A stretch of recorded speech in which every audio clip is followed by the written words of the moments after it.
Welcome to Navigate Session 7, Unblock. As we take this journey of self-leadership, we get momentum. Applying everything we've learned in parts 1 through 6, the momentum keeps going. Something will happen, though, that will cause us to come to a place as leaders where we might say something like, it's not fun anymore. It's not like it used to be.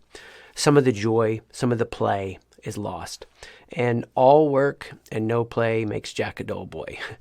If there's not a way that you can connect this to a sense of joy and play, not that it's all play, I get it, we're gonna be in a place sometimes that we're focused and gutting it out. But if that's the mode that we stay in, then we lose our creative capacity.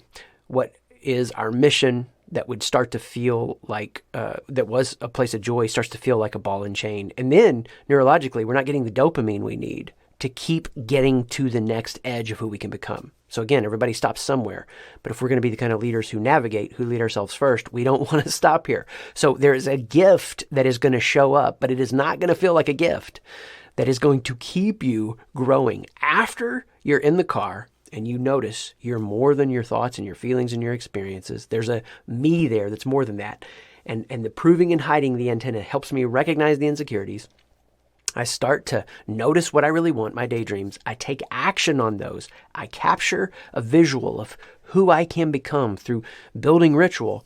I let the trouble I have in relationships wake me up to who I can become, that the stranger that is in the car is actually me. Then I start to realize I don't have to drive looking to the right at who others think I am and where I might be irritated at them, only to find out, it's my process of growth. I don't have to drive looking to the left and comparing myself. Are they going faster than me or slower than me? All the ways that we might feel those points of comparison. Instead, what I do is I drive forward, but I glance at something. What am I going to glance at? Well, before I explain what you glance at, I want you to understand how you relate to problems is shaping your response. It's shaping your dopamine response. It's shaping your mindset. It's shaping how much courage you have. And so the way that the brain processes an experience of problems, and by the way, maybe I should remind you, leadership every day is waking up and solving problems. I mean, that's what the nature of leadership is. Now, as you look at a healthy team, it might be that one leader is fulfilling a role of creating the right kind of problems. But at the end of the day, what we're doing is we're moving something forward by tackling a reality that we wish wasn't true. So we're getting inspired. What keeps us at the edge of our abilities inspired to solve problems? It's how we make sense of those problems. It's how we understand those problems. It's how we orient in those problems.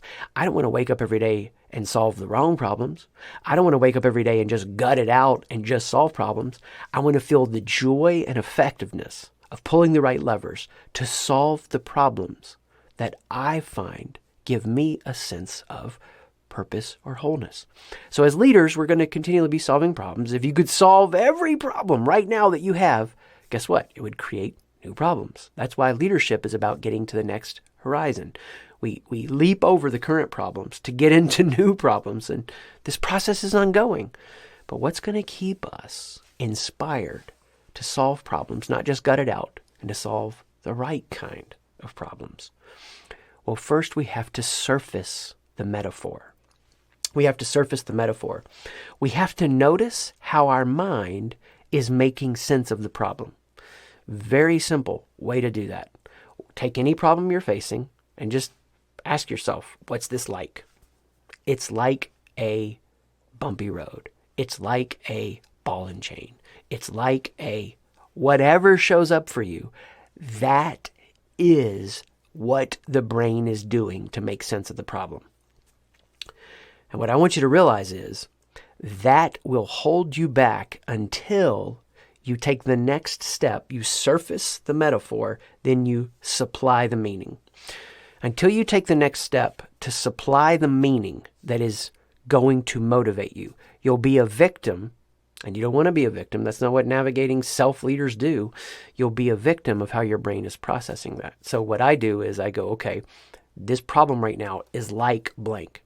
And that metaphor, whatever it is is going to be negative. Now, over time, you'll train yourself to leap right to the organizing positive metaphor, but that metaphor is going to be negative. What do?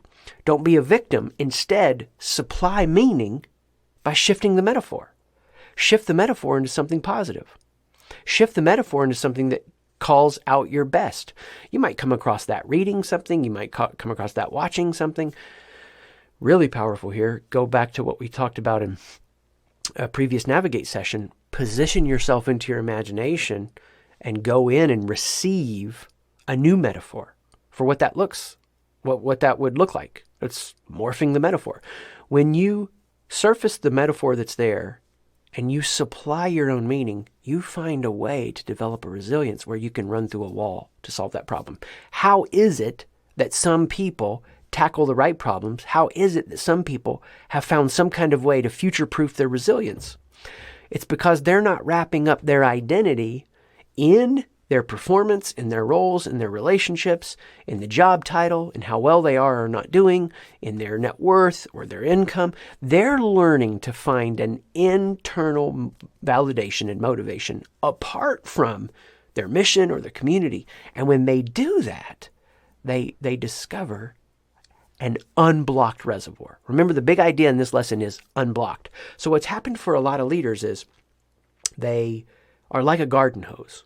They become kinked up as a problem starts to overwhelm them.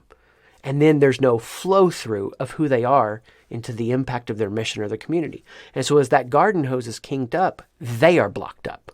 You know, we talk about this in books and writing and authors, writer's block. Leaders get leader block. Leader block is a real phenomenon.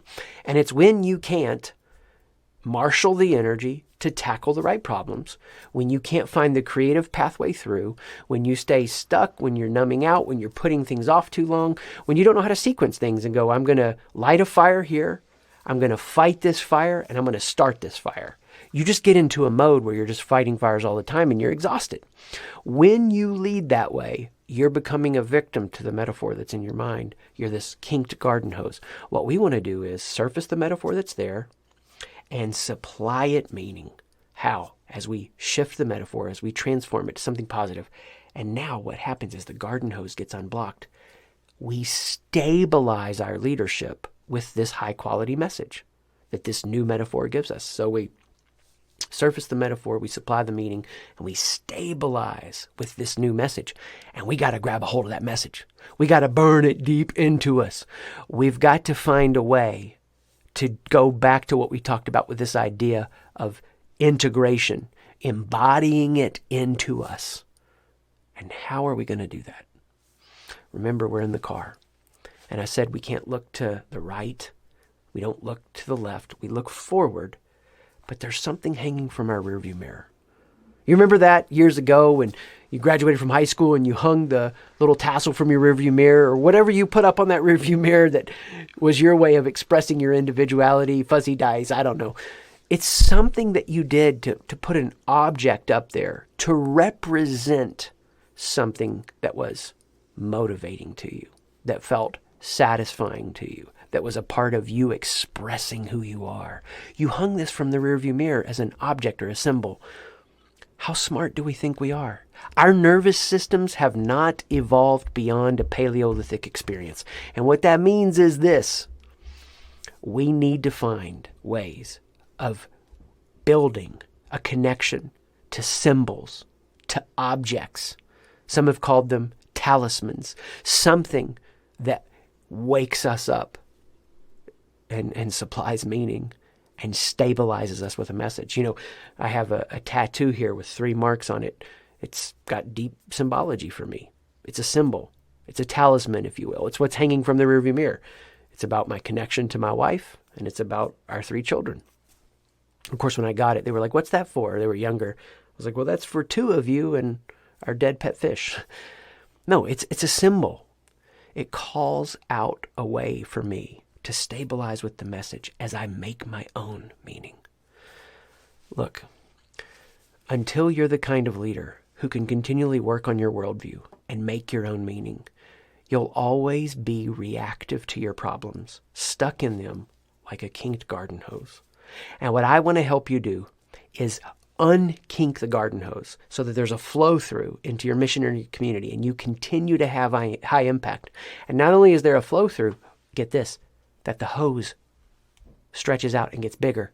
When you're stressed, when you're facing greater problems than you've ever faced before, it's new stresses. And what you'll do over time is you'll stretch into that capacity. If you learn how to stay unblocked, you'll stretch into that capacity and there will be a greater flow through. This is how you get a heart as big as a stadium as a leader so that you can hold space for all the people that you're going to care for.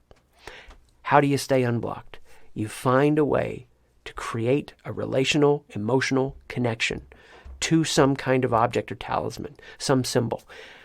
I've done this with people for years and years and years. Maybe something for them about golf speaks to them, and so they're going to keep some kind of symbol on their phone or on their keychain or in their pocket.